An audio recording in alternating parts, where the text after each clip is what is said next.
Welcome everybody to our sixth edition and episode of Hatching Hour, where we're going to be talking about wellness redefined. My name is Jose Ocaño. I'm the founder and CEO of Hatching, where we help people live better and work better. And I want to introduce to you my partner in all things in life, Angel Guzman, who is our Chief Operating Officer. You'll hear from him in a little bit. And I'm excited to introduce to you in a few moments Janna Hicks, our wellness consultant and guest speaker for today.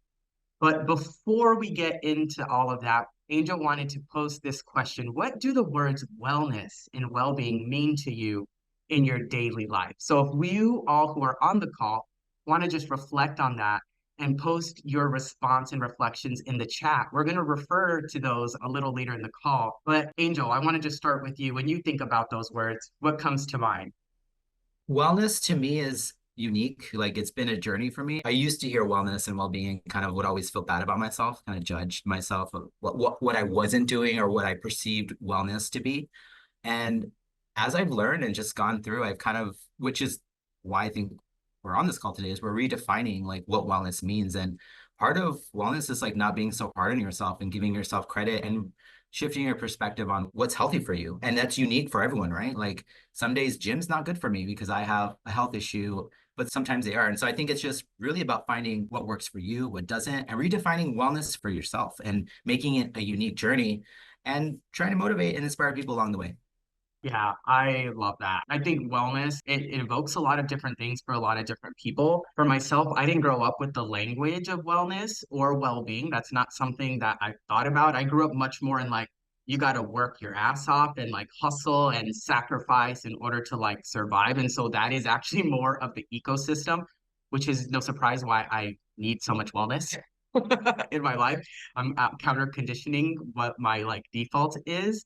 So I didn't grow up with that language. As I learn more of what I need and how I want to live, my wellness journey and well-being journey is ongoing and it fluctuates from like I do where I have great practices and there's times where I don't have the practices in place and I can see and feel the impacts that it has on my life. And part of why I was so motivated to have this conversation today with Janna is because recently I was doing this project at the Humane Society of Southern Arizona where I went from my working from home here in LA to working again inside a shelter. And not only was my wellness and well-being drastically impacted and influenced by what I was experiencing daily, it just highlighted to me all of my friends and colleagues who are in helping fields who are also struggling. And I look back to surveys of employee engagement and you see people saying I'm burnt out and I want wellness and I want to be better and I want work-life balance and I want boundaries. And so the workforce is responding, especially as we have more Gen Z and millennials and even people of different generations who are like,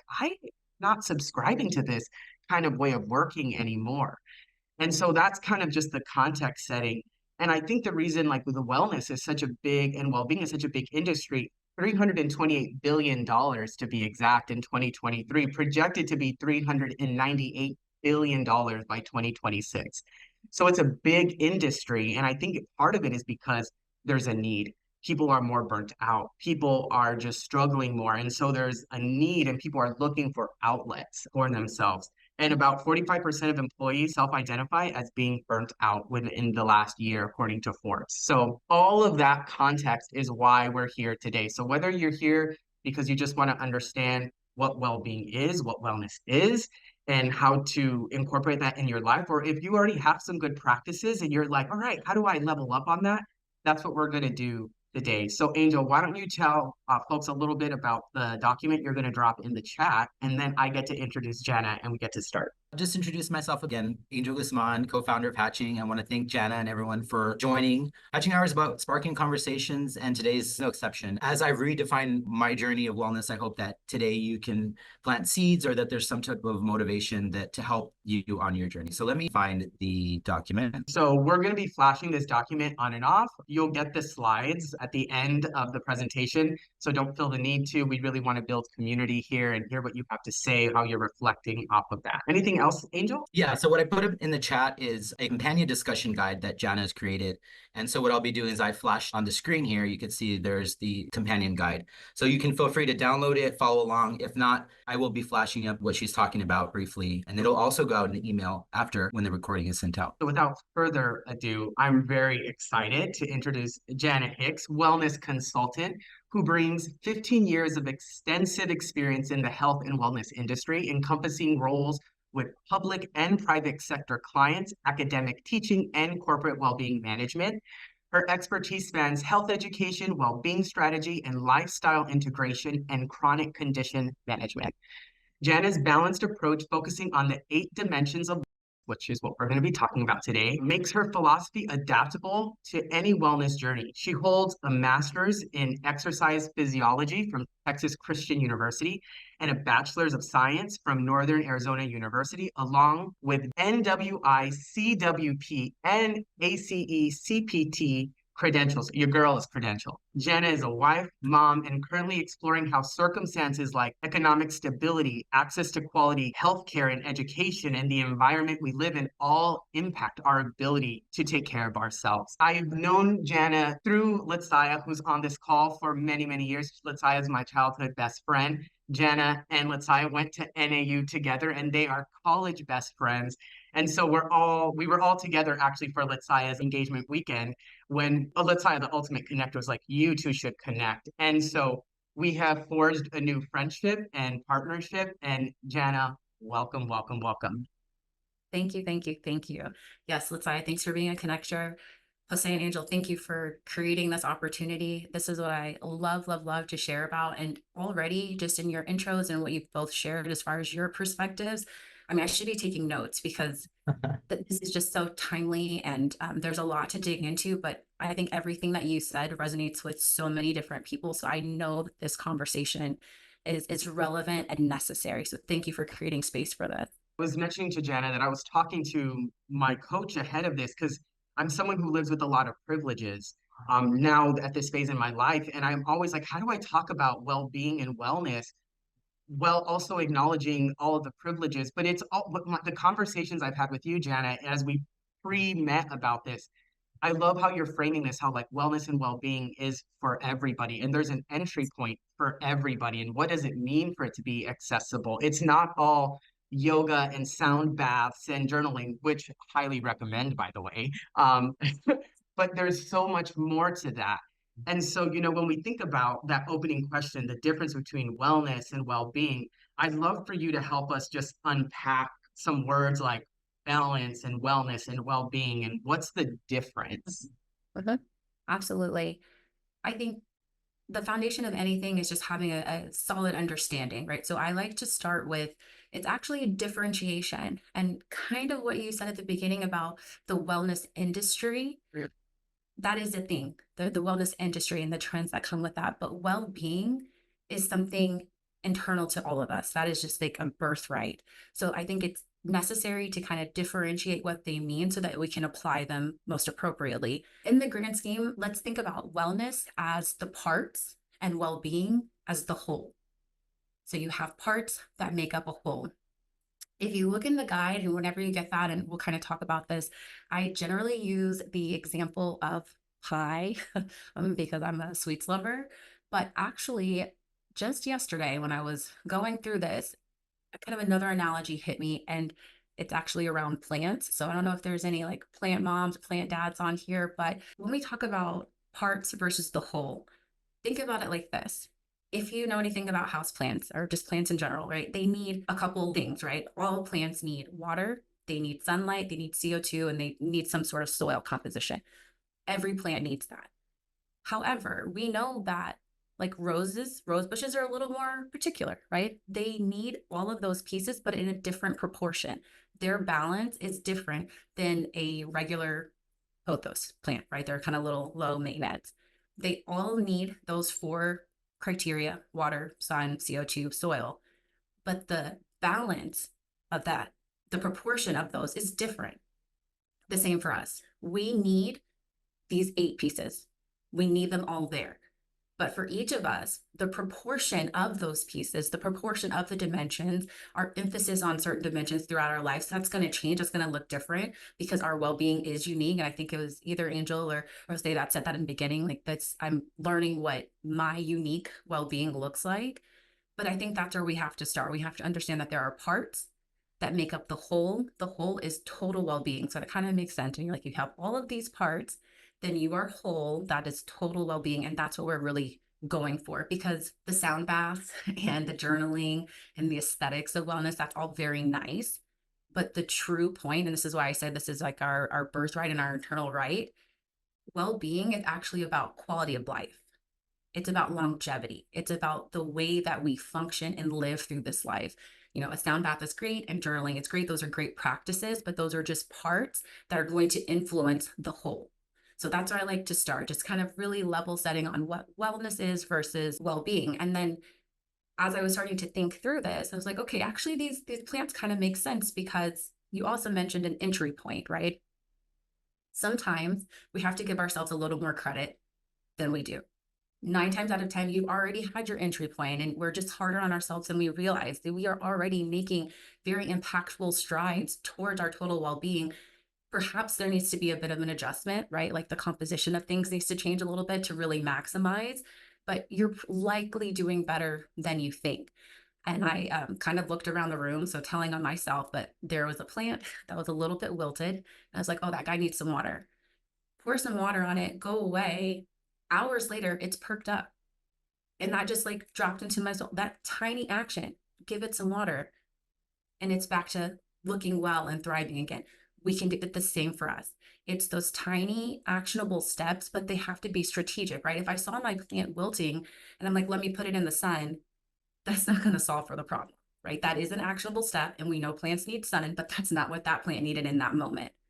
It has to be strategic. It has to be intentional, and it has to be geared towards the outcome that you want. So adding the water makes it perk up. For us, it has to do with those different dimensions. So as we look at whether it's physical wellness or financial wellness or social wellness, whatever it is, we need all of them to be whole.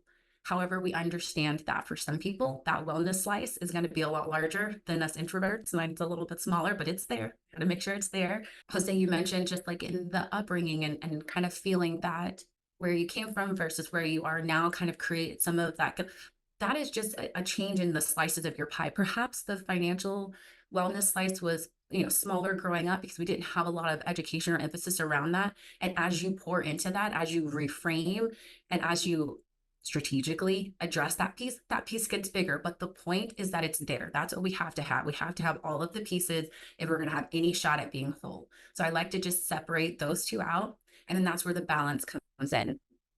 Sometimes we think of balance as like a scale and it being equal. But if we really look at the definition of balance, it's about the correct proportion. So again, a rose bush is going to have a different proportion of needs of water to sunlight to soil than a pothos is going to need. Or if we talk about pie, going back to that, or sweets, like your recipe for something could be a little different than my recipe for something. It's just the proportions are different. But it's about, that's the balance. You don't have, a third a cup of everything in a recipe. They look a little different, but it's all about that balanced flavor profile and making sure that that pie comes out the way that you want. So wellness is the parts, well-being is the whole, and balance is what happens when all of those parts are present in their correct proportion. I love it. Angel, I know you have something, but I just have to like I was just react. Go ahead. Yeah, You no, I go was just first. looking at the chat and looking at some of the responses in terms of what people have said while this means to them. So it's making me feel good, live my best life, physical, emotional, spiritual, progress, steps forward every day to grow in all aspects of life. I really love that. So we want to just take a little bit of time to ask folks where they're at. If you want to put in the chat, what areas of your life do you feel are most balanced right now? Or are you feeling good about it? Maybe it's the gym. Maybe you're hitting the gym a lot, or your yoga game or meditation, or however that is. Financial, maybe you're working with a financial coach, Nicole or whatnot. But if you can in the chat, just type what areas of life are you feeling most balanced. I was just thinking, Janna, when you were talking, I was like jumping out of my seat with so many things that you were saying that I'm like, yes. When we were first talking about this, the part that made me very excited about this conversation is where you started to explain, there's so much that people do already that is within the 8 dimensions of wellness. No, wait, well-being. Yes, well-being equals total wellness. I'm going to get this. Um, that you don't give ourselves credit for. And I always think like energy flows where attention goes, right? And so if you're not putting attention to the fact of like I'm doing certain things that is good for myself, we don't make the neurological connection that we are doing something good for ourselves. So we don't give ourselves the credit. So we miss out on like the benefit of it. And it just made me think about like how I grew up and the people I grew up with. And yes, like my mom, my grandmother, sound baths, meditation, journaling. This is probably something that was not within the language and maybe even within something they'd want to do, but cooking for others, being in the lowrider and driving down Speedway and going on a cruise. Like there were things that were part of the well-being, working in a garden, working with their hands, Yes. being involved in the community, helping others. Like all of this was part of it. And that's the part where we think of wellness as like physical, spiritual, and maybe mental, emotional. And when you were like, there's eight, I was like, come again? And it makes me realize, wow, there's eight things for me to not only just track, but also give myself opportunities to give myself credit where I'm actually doing things that are beneficial for myself. Absolutely. So We're multidimensional beings, right? That it makes sense that there are so many of them. And you're absolutely right. It doesn't have to look like the standard wellness content or what the industry is spending billions of dollars to push to us. That's not what it has to look like at all. And 9 times out of 10, you're already doing some of these really important things. Again, it's about the strategy behind it, being very intentional and strategic and how and when we apply them. And then it's also about kind of zooming out and realizing that the whole point of this is that these dimensions work together as synergies. They make each other better, right? So if you start to have an emphasis in one area, let me just give an example. Let's see. So spiritual wellness is an area that I'm really focused on right now. As I pour into tithing more, spending more time in the word, just as I pour into those things, it's going to have impact on the other dimensions as well. So we've been talking about financial in particular. If it is my goal to grow in spiritual wellness and I choose the strategic tactic of increasing my giving or my tithing, without a doubt, I'm going to have to consult my finances, right? If I want to give more, then I have to really investigate what's happening with my finances so that I can free up the funds to do that. Well, that's already two dimensions that are being impacted right there. And as I grow in one, if I believe that tithing and giving and that's necessary for everything else, then I'm going to see other areas flourish as well. The same thing can happen if you were focused on financial and you wanted to be better with saving or investing. That might have an impact on your social wellness, right? If we're not going out as much or if we're having to like rein in our friend group, those different things. So they act as synergies. And that's when it's like, yes, I am doing these things. So you kind of need to like really drill down and see what you're doing and then strategically place them towards the areas that they're going to be most impactful, knowing that it creates momentum and one thing like begets another, essentially. Makes total sense. So with all of that, I know that we did a pre-poll and folks were really interested in emotional wellness, occupational wellness, financial wellness, and environmental wellness. So I know you're going to be diving a little deeper on those ones, but I'm going to hand it over to you. Let's just start going through these eight dimensions of wellness. Each dimension is of wellness because it's a part, right? So if you think about your whole pie, each of those slices is a slice of wellness. You need all of them there to have total well-being. So let's start at the top here. So mental, emotional, this is one that we're typically most familiar with and comfortable with, right? And it's about those coping mechanisms and the way that we relate to the world, the way that we can handle what comes to us in life. There's a lot to unpack there, but that's kind of what we are standardly familiar with from mental emotional wellness. I'm getting my picture out so I can follow along, but also see all of you. Social wellness. That's another one that we're maybe kind of familiar with, but I think it's bigger than what we typically think of. We think of our friend groups and how we socialize with others or don't, but social wellness also includes things like our community impact, how we relate to others, how we relate to ourselves. That's a relationship as well. Like, so those are the different pieces of social wellness. Financial, I think that one can be kind of standard as well, but it is how we relate to money, how we leverage it, and having a good standing for our financial future, essentially. So that's the brief of the financial wellness. Intellectual and creative wellness, I really love because it really reiterates the fact that learning is a forever thing. We are creative beings, whatever we create. And we also know that, for example, children learn through playing. Intellectual and creative wellness is that opportunity to play, to be curious, to engage with the world around us, to understand that this is so much bigger than we realize. And there's got to be something to learn. There's got to be something that fulfills us and just breathes life into us because we're curious about it and there's an opportunity to learn. So I really like intellectual and creative wellness because that's just a forever thing. There's always something there for everyone. That one often ties closely to occupational wellness because there are those very fortunate ones whose intellectual and creative, like what they love to do and their passions, what they like to learn, intersects with their occupation as well. That's a true blessing. Like that you can just really live in a space where what you do for 8 hours a day is also something that ignites this creativity and this intellectual learning in you. That's great. But occupational wellness is truly the boundaries that we have around our work and our life. Occupational wellness is about growing in that and making sure that what we spend a third of our life doing, if we spend a third of our life working, is meaningful and impactful and does not detract from our well-being, but contributes to it. So we need that slice of the pie, but we need it to be really well cared for, truly. Then there's also spiritual wellness. Again, that's going to look different for a lot of different people, but that is more about this connection with a greater or a higher purpose, connecting outside of yourself and knowing that there is substance and purpose to your presence here. Environmental wellness, I think, is maybe my favorite one. I love it so much because it's such a spectrum. There's the micro and then there's the macro. Of course, there's those who drive EVs and recycle and all of that.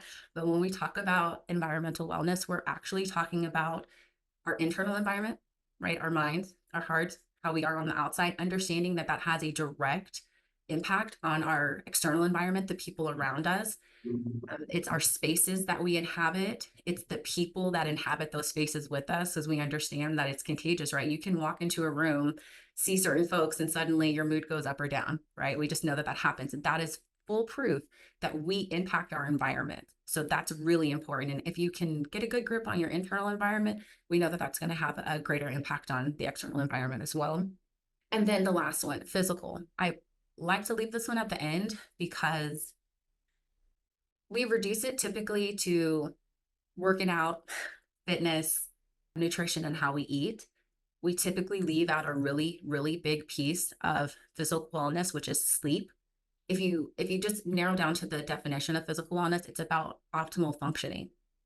And going to the gym 6 days a week and having a vegan diet, perhaps, that's not going to be optimal functioning for all of us. So that's how we know it has to be bigger than that, because we know that these are unique to us. Sleep, on the other hand, is one that applies to all of us. It is actually the precipice of physical wellness that's going to have the biggest impact on all the other pieces. So that's hopefully the quick and dirty. And again, when you get this, you can kind of dive into them. But those are the 8 pieces. And when it comes to your pie, you need them all there. Understanding that they're going to be different size slices, that's okay. But you need them all there. You want your whole pie. That's where you have to start. I really appreciate like the full scope of that. I'm curious in the chat, like how many folks learned about a new dimension of wellness? Like, is there any dimension of I keep on like, am I getting You this got right? it. Wellness. Wellness. You Yes, got it. wellness. Wellness equals well-being. I'm gonna get this by the end. It's like, there are all these different pieces of it that were really surprising to me, or I realized, oh, I don't have as much focus on that. And and then I can kind of do a self-inquiry of like, do I need to? Do I want to? Or do I not have focus because it's actually okay? You know, but at least now I know the things to have my eyes on, and my attention on. Mhm. I'm really curious, Angel, your thoughts, anything in the chat happening in the chat? I think myself, environmental was one of those dimensions that we really either don't acknowledge or talk about. And that's actually something I'm seeing in the chat as well. I never thought about environmental. I hadn't really considered intellectual, creative, or environmental, and also another environmental. So like for me, I love that. I love creating spaces, and I'm highly empath, I guess, in the way that I like sense energy. And so when I'm in an atmosphere with people or a space, that it changes how you flow, how things flow, how energy transcends. So I love that this is like something new for me too, as well as the environmental piece. And I'm excited to hear more about what Janna has to say about that. Jen, I'm curious, there's the areas that people want to dive deep in: emotional wellness, occupational, financial, and environmental. Let's start with environmental. We're already talking about that. You said it's one of your favorites, and it makes me think too, like, it's so true how our environment, and I grew up in a really chaotic environment. Inside manifested on the outside. Towards the end of my mom's life, it was very much a hoarding type situation. And for me now, as it's no matter what circumstance I've been in my life, whether it was having rent that was $500 in me and Angel in our very first house versus where we live now, it was still something that was always mattered to me, is like having a house that is clean and in order. It's organized in a way that allows me to have some peace and have a sanctuary. And I know there's a lot of privilege in that. But I say this to everyone, including some of my closest friends. I'm like, it's not a privilege to wipe your counter and put those cups away. You did it. You've summed this one up. You really have. Absolutely. I like to think of the fact that, and I not going to try not to butcher it, but feng shui, right? There's an art to that exists because environmental wellness is a thing. That we know that if things are organized a certain way, they evoke certain emotions, they give you a sense of peace when you walk into a room. And we know this to be true. It's well established that external clutter creates mental internal clutter. It's hard to get focused. It's hard to have clarity when things are in disarray around you.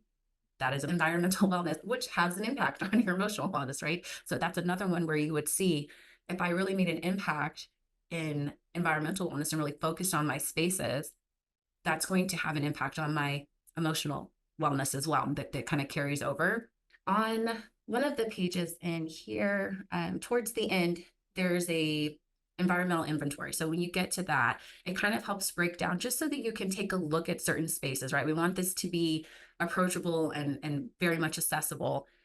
I'm talking about your car, right? We can just, if you spend a lot of time on the road, if you live in LA and you're in traffic a lot, right, you need to have a space. Anywhere you're spending a lot of time, you want that space to be intentional. If it's your office or your workspace, making sure that your desk is tidy, that what you see on the walls around you is aspiring and creates clarity and focus for you. If it's just within your home, like you said, it doesn't cost a thing to wipe down the counters. It really doesn't. And it's going to make, that's just like watering your plant. It's that small little action that's going to make a big impact pretty much immediately. But then again, we can zoom out and think more macro, and you can think about outdoors. You can think about bringing the outdoors in, having your windows open, making sure that you have access to plenty of light. If you spend time outdoors and want to have a garden, whatever that is, it's about making sure that the spaces around you reflect what you want it to reflect from the inside, right? That it is truly reflective of your well-being. And then I don't have this on here because I didn't want to send anyone away with a checklist of people to cut out of their life. I don't people, right? That's part of our environment too. So not to say that that has to be like I clean these off or cut them out, but that you are considerate of the people that you allow to have access to you, have access to your time. That's where we talk about boundaries. Big time. So that is a really big piece of an environmental wellness. And when we just think about it in that terms, again, we can go back to, you're probably likely already doing these things. There's probably someone like, my house is spotless. I'm good. My environmental wellness is doing really good. My car is clean, like all of those things. So you just have to give yourself credit for those. And then as you look at the whole pie or all those slices, you can check that one off. Actually, I'm doing pretty well in environmental wellness. There might be a thing or two that I could add or implement here, but this one is not the one that needs the most of my attention. So that's just one way to kind of look at it. And I hope that inventory maybe helps as everyone takes it away. I love the inventory. And, Angel and I have a hatching course that's going to be available at the end of the year through Maddie's University. And one of the exercises in there, we call it like audit your circle. And it's not in the spirit of like F these people and like where we become so rigid with boundaries that we like dehumanize people and and like all the things. But especially because I want to talk about occupational wellness next, what I see a lot is we trauma bond at work. We're all in our own version of it. I'm looking at Latsai and I think about the things she has experienced in her career working in PR at a huge organization and the stress of it all. And when I'm here around her and other friends, it's like they've got through something, they lived through something hard. And like so we bond through those things. In my field, animal welfare, animal well-being, we are like the best at trauma bonding. And sometimes we end up in these echo chambers of where we're just lighting each other up. And my coach this morning said, because I'm always like someone who wants to see someone, I want to validate them, I want to honor them as a person. And she's like, where do you think validating people actually keeps them stuck? And she's like, I just want you to think about that. Where in your life do you seek validation or validate others that actually unintentionally, the consequence is that they stay stuck where they are, and we're all just stuck. And I'd rather be stuck together than alone making progress, right? And so it's this interesting thing where it's like, yeah, we do have to. And like my mom was someone who really lit me up every time I talked to her. She would call me and it would just send me into like a panic until I learned how to just put some healthier boundaries in place, or like I need to accept that this is who you are, and I need to put some things in place so that I can maintain a relationship with you that is still healthy for me and you know? And so when I talk about auditing, sometimes it means cutting out, and sometimes it does mean just some gentle boundaries. But a lot of times I'm like, what are we doing? What can we stop doing? How can we stop validating people in ways that are not healthy? How can we stop throwing lighter fluid on someone who's so pissed because it's our way of seeing them? So in a workplace where a lot of this happens, talk to me about occupational wellness. What are some of the things you experience, especially this is like your professional career intersects in occupational wellness. It's like your day job, right? Yes, yes, it is, especially in employee benefits and health and welfare benefits. It's all about the workforce, right? And how people show up to work and work well. Of course, in that sense, it's all about the business, right? That's the driving force. And I come into it from like a people, right? We can't have this place of work if we don't have the people. So that's where we really want to focus. But what you just said too resonates with all of this. There is a level of personal responsibility. Again, not having the boundaries that we cut people out or that we're so definitive in those things, but it is our responsibility to take control of that because we owe it to ourselves, but also because we impact those around us, right? We can lead by example. So when it comes to occupational wellness, truly, definitely boundaries around what you're willing to do and how much time you're willing to put into that. But that typically stems from alignment. If you know what you're here for, what you bring to the table, how you contribute, it's easier to set those boundaries. If you're kind of scattered or not really sure or very kind of unclear on your occupation or how you contribute or how you fit in there, then it opens you up to being more receptive to saying yes to everything, or overextending yourself because you want to prove something or you need to, get your foot in the door. So you got to start. I think the foundation of occupational wellness is having that internal alignment and understanding of what it is that you're here to do so that you can set your boundaries appropriately. But from there, it is then continuing education, perhaps.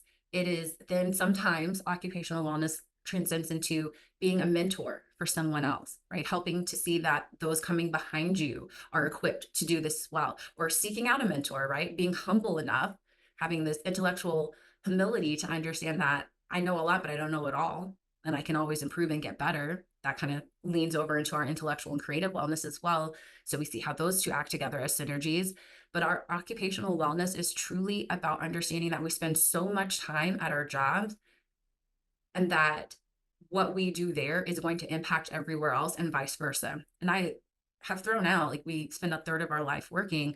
I know at least some people on this call, if you are in the medical or healthcare field, it exceeds a third. You're working way more than a third of your life. You're working all the time.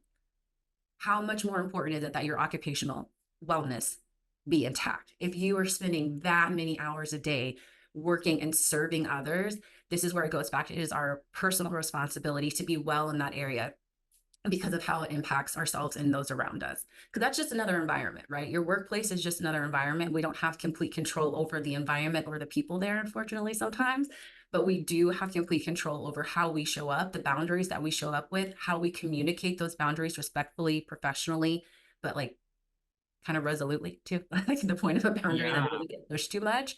And going back to what you were saying about the trauma bonding and all of that, those boundaries kind of help sometimes too, right? You have to validate others. I hear you, how you're feeling. It's absolutely normal. That's a valid feeling. How can I help you? transcend that? How can I help you overcome that? Sometimes you just have to show it. You have to lead by that example because you've healed your own trauma. You've gone through that process and they can see you as a way forward. It just kind of depends, but definitely occupational wellness, that's something for all of us. Unless somehow you're, not working, but occupation can look different for everyone. So that's kind of a foundational one that everyone has to kind of take responsibility for. Yeah. Yeah. Yeah. Being a parent, full-time occupation, right? Thank you. Exactly. You're There not it is. doing 9 to 5. You were working on something. And it's Yeah. crazy. I put a fact in the chat, and it says the impact that depression and anxiety has on global economy can be measured at 1 trillion in lost productivity each year. So like this is a world thing. This is not just like US. It's not just, certain industries. People are working and are depressed and anxious about all the things, rightfully so. And so hopefully we can spark some type of action to help mitigate that and to make us realize that we are in charge. We do have responsibility in our wallets, and we can't just sit back and listen to the first thought that comes to our mind and act on it. We have to have boundaries and with everything, right? With work, just because someone asks you to do something and has an expectation doesn't mean that that's what we have to do, and we have to, aspire and live up to their expectations. It's very personal experience. So thank you so much for that. Yeah. And before we move into another dimension, it makes me think too, in terms of occupational wellness, a lot of times I think about how so much of our suffering is on the heels of our expectations and whether they're reasonable or realistic. And I think, like, what is it that we as employees are expecting out of our workplaces? Like sometimes I'll read employee surveys and stuff, and it's like I get a sentiment of like people want their employers to like solve their well-being. And I'm like, your employers are going to care about your well-being. And a lot of times it's because they know if you're well, you're going to produce, and they're thinking about impact or bottom line.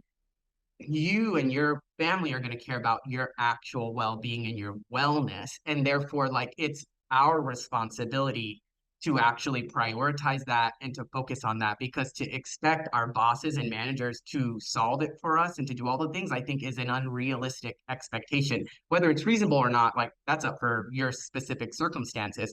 But I always ask myself, is it realistic? And if what you need and expect out of something or someone is not realistic and unlikely to happen, we got to make a shift. Otherwise, we're going to be suffering by perpetuating wanting something that is not feasible or unlikely. And so the part, and it can feel frustrating, but it's also empowering to know like we are all in charge and probably have more influence and control over our well-being than sometimes we even realize. And I will say out loud, though, I know that that's hard for people working 2 hourly jobs, working, going to school, raising a family. Like I totally recognize that there's folks who are like have a different degree, but I think so much of this is like everyone deserves it, everyone wants it, and everyone can have it. What is your entry point? And so we have a few other ones that we want to talk about. There's emotional wellness, environmental wellness. Let's talk a little bit about emotional wellness, because I think the latest poll that we did, results we got was like that was like the number one. Like everyone was really curious about emotional wellness. And so I wonder, as a consultant, what are your experiences been with your own clients or in the workforce, and like what do you tell folks relating to their emotional wellness? Absolutely. I'm going to tie two things together because something that you just said just sat with me when you said that whether it's reasonable or realistic, and you said for us to expect that of our bosses that they provide that sort of thing. It's unreasonable for us to expect that of our bosses or employers because it is highly likely that they are suffering in the same way. They don't have any better grip on this than you do. We are looking to the wrong folks to provide what you just said is our responsibility. There is a good chance, because they do have, stewardship responsibilities, that resources and things are in place. It's about our seeking out of those things and prioritizing those things and speaking up if we do see a gap there. But to your point, expecting someone else to provide these things for us is completely unreasonable because they don't know how to provide them for themselves. And I think if we just take that away from it, it can heal a lot of relationships. It alleviates a lot of burden from different people because I'm not expecting something of you that you simply cannot provide for me. That's my Hmm. own responsibility anyway. But then that Yeah. opens the gates for us to have a conversation about what my needs truly are and how those get met. So I think that's a great point that you mentioned there. And we do have to understand that these are just folks at work, right? Like they happen to be in leadership or executive positions, but they're just humans too. We So forget that all the time. And so much of our conversation becomes like an us versus them, like leadership, the C-suite. And I've been a part of both groups, you know, and I've been a part of trying to reconcile both. And what I come down to is like everyone is a person. mhm, Everyone feels that range of feelings. And yes, there is more responsibility and accountability the more of a leader you are and the more influence you have on the lives of other people. Like it is mhm, more incumbent on us who hold that to do the work, to pause, to be intentional. mhm, And we are also human beings who can be afraid and be sad and who are going to mess up and who are going to experience all of those things. So I think, yes, like what you just said is actually very relevant because it's very central to a lot of conversations I have been having for the last few years relating mhm. to this. Absolutely, it is. It's central to a lot of conversations I think we're all having, which means something. Definitely, Yeah, it's relevant. And then to tie into your second question about the mental emotional wellness. So when I was saying synergies, how these all work together, I imagine we could tie the greatest connection to all the other dimensions through our mental and emotional wellness. We understand that what's going on in here and what's going on in here, that's our filter for the world. It absolutely is. Like none of us are seeing everything around us the exact same way because it has to filter through here and through here. That again goes back to doing the work and having or taking that responsibility to clean our filters, if there's a way to say that, but to make sure that we are seeing things and seeing reality as clearly as we can, understanding that life happens and things change. And that's where then the second piece of after we've assured that we have our filters in place, knowing that things are going to get through, life is going to happen, that we also have those coping mechanisms in place to help us overcome that. These things are temporary. We know that it's transient, but life is going to happen. Things are going to come up. And the key to emotional or mental wellness and balance is those effective coping mechanisms that keep us from completely derailing in the midst of those storms, that keep us afloat, that help us persevere through knowing that this is going to look different on the other side. For, and I will speak again from health and welfare consulting, this is huge and we know it because there are so many different vendors in this game. We have Calm, we have Headspace, we have Talkspace, we have EAPs for everything. All of these businesses, these companies would not exist if this was not a huge, huge piece of just the human experience, right? So we know that those are there. And then even with Angel's stat on burnout and depression, we see again that it's relevant and it's impactful to all of us. So what is the missing piece there? What we see is that, so we're all going through something at any given time. It's how we cope with those things, not the trauma bonding necessarily, maybe, and that maybe starts that way, but it's what we have in place to cope with the inevitabilities of life. Not to make that sound simple or elementary or anything, because we understand that there are obviously chemical processes that are a part of our mental and emotional state as well. We have hormones. These are very physiological, biological processes that take time to kind of tamp down. That's where we have meditation or mindfulness practices. So it's not just a wellness trend and it's not just a buzzword.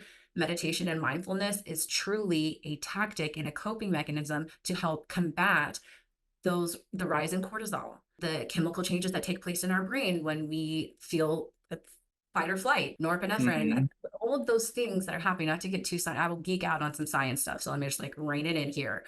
But those things are going to happen within us. That's like our human physiology. How do we cope with those things? What do we have in our toolbox to help us get through those things and keep them short, keep them temporary? So that's really where that mental emotional slice of the pie comes in. oh, I Kind of love an so answer. much of what you shared. And so I think part of what, like the mental, emotional, and so much of that is like, it's through the filter of our mind and our hearts, right? So like those lenses. So there's two things that are coming up for me. And the first one is I did this presentation recently at the Humane Society of the United States conference. And one of the people I did that with is a woman named Heidi. She works for PetSmart Charities. and she's led incredible organizations, and she has a lot of leadership training. And she introduced me to this concept called VUCA. Have you ever heard of it? VUCA, VUCA. And it's called VUCA World. And there's like a whole framework. You Google it. There's whole leadership courses built around VUCA. And it's this idea that the world is inherently volatile, uncertain, complex, and ambiguous. And that is what we need to accept. When we fight those things, it doesn't mean we don't want to change the status quo or injustices, but when we think that the world should be anything other than those things, when we expect the world to be, we start to kind of hit walls and frustration because again, what we expect is what our limits us or unlimits us, right? And so I just think about the VUCA world. And so there's something about like, I talk a lot about radical acceptance. And I always ask myself when I'm struggling, what do I need to radically accept about myself, this person, this circumstance, and this situation? And I start to think about things in the context of VUCA. And for those of you who are curious about it, look it up. There's also things you can do specifically to each one of those quadrants. But I thought, like, yes, the acceptance that we live in a VUCA world was one of the things that like I was thinking about when you were saying that. And then when you started talking about mindfulness and meditation, I always tell folks like start wherever you are, like listen to a song without your phone, like listening to music with intention, you're practicing mindfulness, brushing your teeth. And actually, like instead of brushing your teeth and being like, and then I'm gonna do this, and then I gotta check that email, then my dog needs to eat. And actually, what if you actually were just to brush your teeth? That's that. Or if you're in the shower and you actually just wash your hair. So it doesn't have to be even though I love that. Yeah. There are entry points to all of these things because what mindfulness does, I think, is it creates capacity to be clear. And when you're clear, you can be intentional. Yeah. And through being intentional, we begin to design the lives that we want and that we deserve. We deserve to be well. We want to be well, and we can be well. I'm going to keep saying that throughout. That's like my mantra for this call. And so I think that is like a really big part of it is start where you are. And there's people on this call like Marilu who offers somatic teaching. Seth McGill's on this call. She teaches things in mindfulness relating to her coaching. Nicole, who's a finance coach, brings a lot of these different kind of mindsets to it. So like find your people who are going to help you cultivate these kinds of things if that's something you're finding accent. And connect with us at Hatching and Janna. So Absolutely. Absolutely. I wrote down radical acceptance because I love that. Absolutely, because it's the resistance that causes so much of our turmoil. So the radical acceptance, I really love that. That's going to stick with me. But when you mentioned mindfulness too, that's cleaning your filter. That's cleaning your lens. Like mindfulness is literally, it doesn't have to be all of the like you said, it is just an opportunity to clear that filter and make sure that you're seeing things as clearly as you can as for what they actually are. Absolutely. And yeah. again, that could be taking a walk. There are lots of entry points. Like you said, we're trying to create space and combat the physiological, biological processes that are going on and give ourselves a chance to overcome and get back to thriving. Yeah, because I think there's so much of this is like journal, right? Like I think about journaling, and for some people that doesn't feel like something like how could journaling or writing down what I'm grateful for, something that I'm going to commit and look forward to, like how is that really going to change like the dumpster fire that is the existence that I have? And sometimes it's not because Mhm. it's like the right medicine needs to be meet the right injury, you know? Correct. But what I often tell folks is that it is a really good it's like start where you are is the first piece of it all. I know that we're up We're gonna, against time and I'm trying to like think about the best way but to we have close it. we have the financial piece still. Financial wellness. This one's a big one, especially in the day and age that we live in. We understand just what we're up against. Again, this can tie into our occupational wellness, right? What we are making as far as our salaries, and that's going to have some impact there. But our financial wellness is our relationship to money, right? That we are in control of it. It's not in control of us. That's kind of a foundational piece of it. It's having that healthy relationship that we understand that money is a tool that we leverage, right? It doesn't drive or dictate our decisions. It's something that we've made a decision and then we have this to leverage that decision forward. Essentially, I think we kind of have to start there, not making money or finances our pursuit, but whether that is, the savings or the investments that are important to you, whether that is, again, going back to my earlier example with spiritual wellness, that's one that I've personally had happen recently. That's why I can go back to that. But as I've really focused on charitable giving and increasing my tithe, I have seen my eyes have been open to tremendous things in my financial wellness too. Things have to change. This is super important to me over here. So I have to get really deep and make some adjustments on this side so that those two things work together as synergy so that I have the whole pie. Finances is a hard one because it's going to look different for everyone. And that's why we have those dedicated resources, these people who have committed their background and their, their profession to this. And there's nothing wrong with seeking those out and making sure that you have the right support and the right tools from the right people so that you can really zone in on that. That's where, and you mentioned this earlier, Jose, an audit. It doesn't matter who it comes from or how you do it. And maybe the workbook will help you with that. But that's where you have to start. It really has to start with an audit. That's different than an assessment. An assessment is something like in grade school, we got assessed for our mile time. They just told you how fast or slow you ran a mile, and that was it. An assessment is just an output.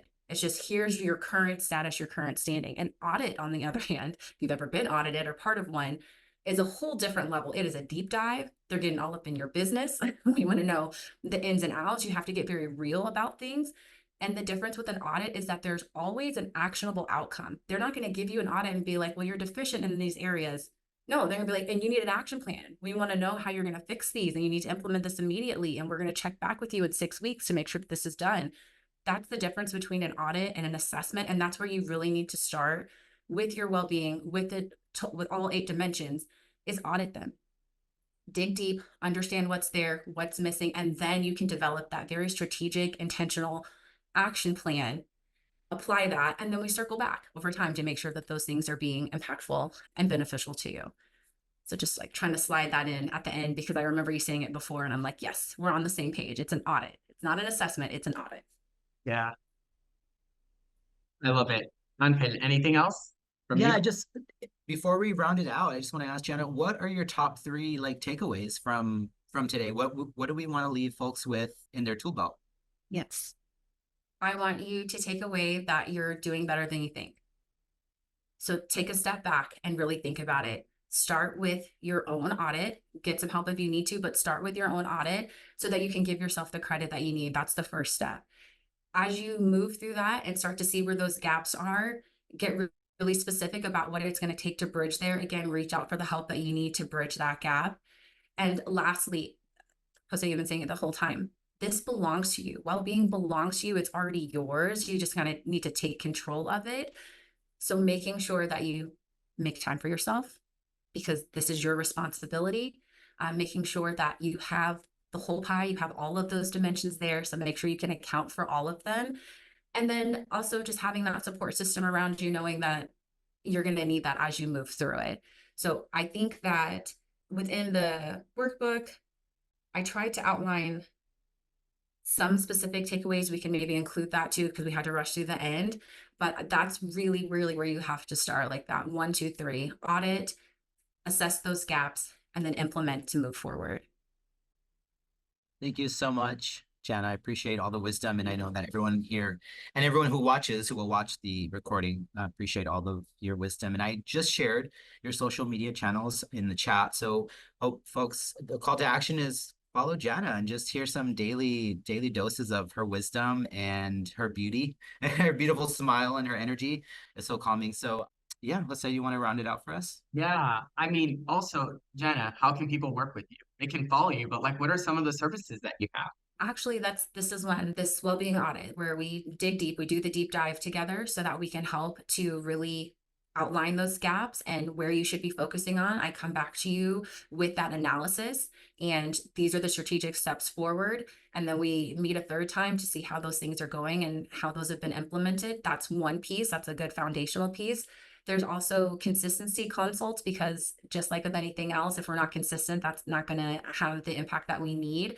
So they're just kind of different building blocks, again, to meet you wherever you are. If you are like, I'm living my most well life, like this is a piece of cake for me, then you maybe don't need the audit. But if there's something in particular that you're trying to consistently improve upon and you need the accountability, but also that kind of professional reassurance and support, I'm here to help with that as well. But if nothing else, I'm here to just tell you you're doing a great job and I support you. I was just reading an Oprah magazine article yesterday that talked about how helpful having coaches are, life coaches, finance coaches, well-being coaches, because We all need different levels of support. So yes, I'm so grateful to you. And what I also was thinking about, there's three components of mindfulness that I try and bring to things. I really believe that through self-awareness, being accountable, we can really change our lives. And I was always like self-awareness, self-accountability. And then I started to learn about how some of us who are more perfectionists, we can become really critical of ourselves in our self-awareness and in our whether we are or aren't accountable. And there's a third part to this stool that is the most important that I really want folks to think about before we leave. And that is doing this through the lens of self-compassion and self-acceptance and self-love. Because criticizing ourselves usually doesn't result in us moving ourselves forward in a way that's kind and gentle and sustainable. So, yes, be self reflective, for sure, be accountable. Like yesterday, I was at the gym and the spin instructor didn't go. So, I wanted to leave. And I was like, no, I'll stay. And then I was like, I was just reminded of like, you have to run your own race. And if I short myself, the only person I'm shorting myself is me. Like I get to choose how hard this is. And so being accountable is important, but that self-compassion, because sometimes I'm going to have the energy to meet my goal, and sometimes I have to be gentle and shift my expectation of myself and others in order to cultivate my peace. So wherever you are, I hope you all know that you deserve to be well and that you can be well. And thank you, Janna, so much for all of your time. Thank you, Litsaya, for being the connector of in many ways in my life. And now what we'll do is we're going to hang on for the next 15 minutes for those who are able and willing, and we'll answer some questions. If you have any questions, and this is the time where we can actually have some dialogue and some discussion. We did have some questions in the chat. I know the first one is from Jasmine Crisp is, how can you stop or hold a boundary for trauma bonding? Like, how can you tell if it's being done to you and recognize when you're doing it? And we had a few responses. Thank you, Erin. But just maybe something to kick it off. And then we have Cole has her hand raised as well. So we can go to that question after. Well, yeah, let's do the trauma bonding one. What do you think, Janna? I love that this group would answer each other. That's incredible. Yeah. The right people to, that's incredible. And Jose, I really do think that you'll have a lot to contribute there because of that specific piece in the trauma bonding. But the boundary is about yourself, right? What you cannot take on, what you're unwilling to take. And that's what I've learned. Boundaries are not about others. Boundaries are about you, like where your hard stop is. So it's not any sort of lack of compassion for them. It's not about invalidating their experience. It's about compassion for yourself. As so they just said, I cannot take that on that mental burden. I cannot take on anymore. I have enough of my own right now. And it's about the prioritization of protecting yourself in the sense that if you are unwell, you can't help anyone else, right? So that's when you get in that spiral. We're just trauma bonding together and we're both unwell. But if I can get myself well, I have a better chance of helping you be well. That's where that boundary comes in. You're doing it out of love for yourself, Yeah. for sure, but for others too. Yeah. So the first thing I would say, like, is to develop awareness of it. Trauma bonding, like, oh, I would start to notice, wow, we're connecting off of something that is painful that we're going through. It's a working with the public. Oh, that's painful. So let's come in the back and talk about how terrible the public is and how shitty they are and they don't care about animals. And like we're bonding. But really what we're doing is we're fueling our fire. So now when I go back to the intake lobby to help someone, I'm coming to that with that energy. I'm not approaching it with the person or the situation with curiosity or compassion or any of those things. So become aware when venting is actually doing something else. And so so it's like awareness. And then I always like to ask myself, what am I getting out of this? Is it that I feel connected? Is it that I feel seen and heard, that someone has also experienced the level of discomfort and frustration that I'm also feeling? And then I have this key part with this. I'm either going to or not going to consent to it. I'm either going to say, okay, I'm going to eat the ice cream and I'm going to trauma bomb because it's exactly what I need. And I know it's not always good for me, but I'm going to be aware to like try and leave it here and not bring that back to me. Or I'm going to say, this actually is a pattern and it's making it impossible for me to actually show up the way I want, or it's really impacting the person that I want to be. And that's where I'll say, now I need a boundary. I had a friend, a colleague actually, that I had to say, all we do is talk shit. Like when we connect, it's rooted in just like talking shit and not in a way that's fun or funny the way me and Nicole do. it's in a way that actually I didn't feel good afterwards. And I don't think it was producing something positive, and I know the difference between the two. And I think actually most of us probably do. So in relating to like that, it's being aware of it, realizing what am I getting out of this, and then consenting to whether you want to participate or not, you know? And you have to have that boundary with it, because at the end of the day, the more that we feed into that, that person begins to think that you're the one to come to. When they're feeling their worst, when they need to connect in perhaps a negative way, you're the one to come to. You don't want to make yourself that person. You don't want to always be the one that has to take that on. And that's where, like you said, it's a third step maybe, but where that boundary is so important, because we're just reinforcing a bad behavior or poor behavior at that point. All right, Nicole. Okay, now you said I talked shit, I might get audited out of your friend group, but I work with clients a lot on finances, and so there's no client I've had that's not missing in some other area, right? Of the areas you talked about. But the fact that time is a finite resource always comes up. And so one thing I try and say is like you can do two things at once, right? You can be working on your body and saying a prayer to baby Jesus at the same time as you're getting your workout in, or mowing my lawn, saving some money, and getting my environmental self-care. And so what are some of your favorite, like 2 4s, 3 4s? What are your personal favorites?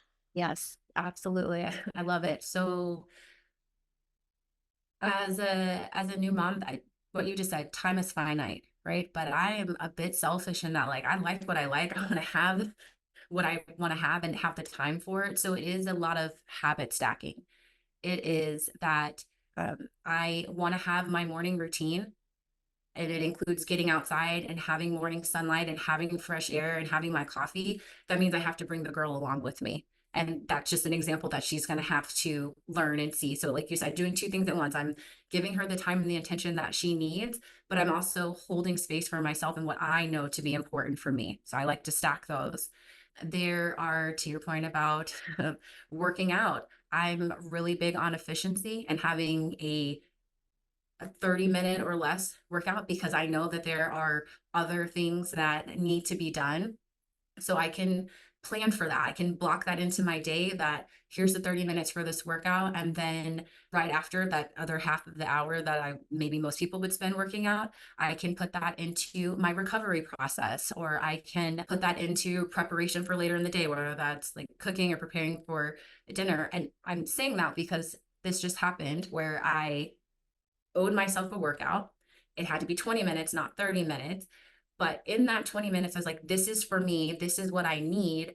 And then as soon as I was done with that, I was more energized, more fulfilled to be the most impactful with the remaining time that I had left. I only had, another 40 minutes to get back to what I needed to. And then I was more able to do the best things with that 40 minutes. So whether I'm stacking things on top and bringing someone along with me, or whether I am being really strategic with the time that I have and blocking it and making sure that it gets divvied up to where is the most important, I'm with you. It's finite, so you have to make the most of it. And that really just comes down to what Jose was saying, being aware. What's important to you? What do you need to get done?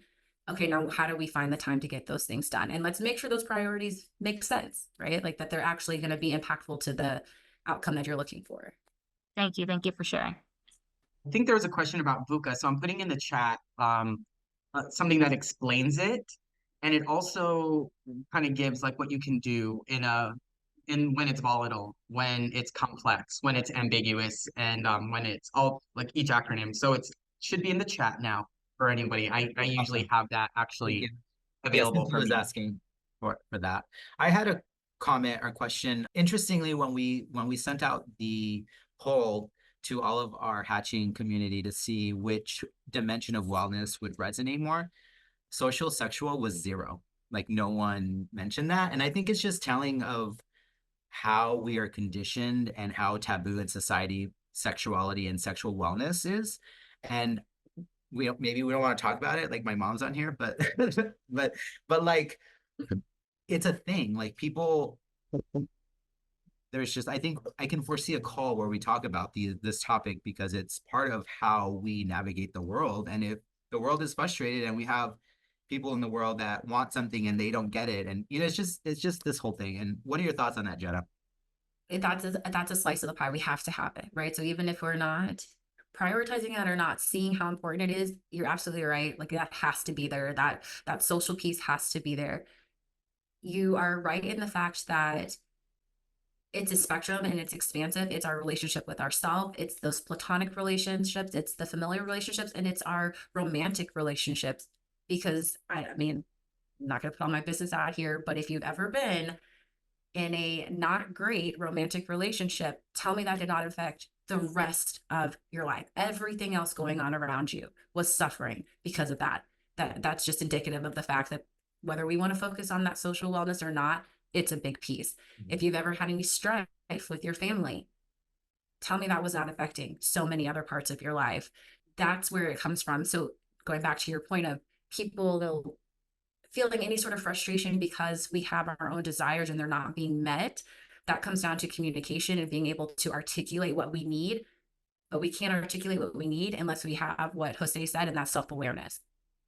That's our personal social wellness. That's our personal relationship. I have to get really clear on what I need, really aware of my desires and how I want to relate to others. And then I have to actively make those changes. Sometimes it's boundaries, sometimes it's leaving a relationship, sometimes, and what I found, it's strengthening those relationships, reaching out to people more, making the effort to connect, making sure that those relationships that are important and impactful to you are being nurtured. So we have to have that. And yeah, maybe it's the sexual part that makes people uncomfortable with it, but that doesn't make it any less important or any less impactful. Like just because we're uncomfortable with something doesn't mean we get to ignore it, or we continue to see the detriment that it can cause if we're Yeah. just ignoring the piece.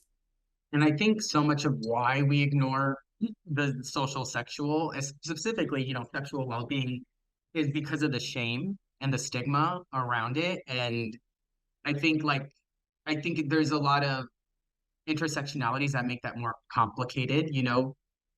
If you are queer, if you are a woman, like there's all these different things that make it harder to talk about your sexuality and what your needs are and what your wants are, even amongst friends to talk about it in ways that are healthy, I think is not always there. And I did this course at Stanford, and one of the things that it's on compassion, and a key component of it is doing a needs inventory. And it lists like all these different needs based on like all these different dimensions, and one of them is sexual social well-being. And a lot of times I will take those forms and I'll use them in like a work setting. And I've had like, I'm always just like, oh my gosh, is this appropriate? Should I white out this one part? Like I get really nervous. And even Jenna, right, we've talked about this, we've had conversations, and we've said like hatching hours, some people are joining from work. Like, how do we talk about something in a way that is so central, but like in a certain context could be construed as sexual harassment? And it's so personal. And I think there's these big forces like shame and all these things that don't allow us to connect to our sexual being. Like there are Right. people, That's it's totally normal for them for to sure. have a spectrum of things. But that being said, I do think it's something that it is really suppressed. And it's not, and it's something that I think we do need to talk more about and unpack and demystify and connect to ourselves. So at a minimum, we're having honest conversations with ourselves and our partners if we have them. Because that is where that kind of honesty happens. Like being on here and sharing, probably not. But in the like comfort of our homes and in our relationships, like what is it that you want? What is it that you desire? What is it that you need from all these dimensions? And making sure that we're having conversations with the appropriate people to help us make sure that we have a pulse on it. Mhm, I think mhm. that's just really important. Mhm. Angelito. We have one last question from Kelsey. The question is, how do I strengthen resiliency? So, a good component of well-being is resiliency, right? In all the things. So, any- Absolutely. You strengthen resiliency by just going through a whole lot of crap. No, I'm just joking. That's not that's not the way to do it. One way, we do have to go through some things to come out on the other side. It's going to vary for different people, but that's where it comes back to having this toolkit, to having these coping mechanisms, and then potentially having the support system, whether that's the coach, your family, friends, whatever it is around you. But it is about making that incremental effort that over time will have that impact where you're just more resilient. So essentially, there's things that would have just really set you off a year ago that because you got very aware about what those triggers are and what's causing that or how that impacts you. You implement the strategic actions, and then a year later, you're more resilient in those areas. That can look like, again, mindful activities, because all that again is doing is cleaning your filter. So if and when that instant comes up and you need to evoke your resiliency at that time, it's taking that moment to be mindful, to clean your filter and make sure that you're seeing reality around you clearly. That's, I think, a first step. And then that's implementing that over and over and over each time. There are also the acts of just the inner healing, getting clear on what your triggers are. As we remove those triggers, they don't affect us that much anymore. They don't affect us in the same way. And now we're more resilient. We can apply that to other areas. So that is a big piece of well-being. And there are different levels of resilience for different people, but the best way to grow that or build that is going to depend on the person and going to depend on what they're going through, what they have the capacity for at the time. And I say that because if it's a loss, a death, that's going to look very different than the resiliency that I need to just get through a very hard time at work. Right. So like those strategies, those actionable things are just going to be a little bit different. So that's why there's maybe not like a specific list of things. There are practices, I think, that we have to kind of wrap our arms around, whether it's a mindfulness practice, whether it is a self-healing practice, whether again, it's finding that coach, that therapist, whoever's going to walk you through those things and keep you accountable, right? So that you're consistent. That's the only way to build it. It's not a one-time thing. I love that. And I think in a final note, I think for us is, I think wisdom is the antidote for resilience. And to what you were saying, Jenna, and I think suffering in all of its forms and all of its magnitudes is wisdom unrealized. And like we go through all these sufferings. And the one thing I remember from my grandmother and my mom, it's like always like, what are you learning from this? Like, what am I supposed to learn through this experience? And when I was at Best Friends and during COVID, the CEO always said this phrase, never waste a crisis. And that just like stuck in my mind, like never waste a crisis. And actually that phrase was just picked up in my last project where the board kept saying, just never waste a crisis. Because whether it's a work crisis, a personal crisis, and there's lots of crisis. Crisis is like, I could have a crisis that I don't have all the little things that I need for my world to be well today, right? And a crisis could actually mean like, my mom is dying and I need to take care of her. Like, and all of it, the suffering in retrospect through practices of reflection and mindfulness and doing all the various things that is what allows us to transform our suffering into wisdom. And that is what we need in order to have resilience and in order to have some hope that tomorrow can and will be better. So I hope all of you feel like your tanks were a little more or a lot filled up today. I thank you all for spending this hour plus with us. Janna, thank you for all of your time and all that you've shared with us. This is just the beginning for all of us. And we hope to convene with all of you all soon. Hi, Erin. This was wonderful, Janna. Incredible job. Thank you. I'm so happy. This is even better than what I envisioned. This was wonderful. Appreciate all of you so much. Thank you all. Thank you. I know. So good. All right, everyone. Be well. Take care of yourself.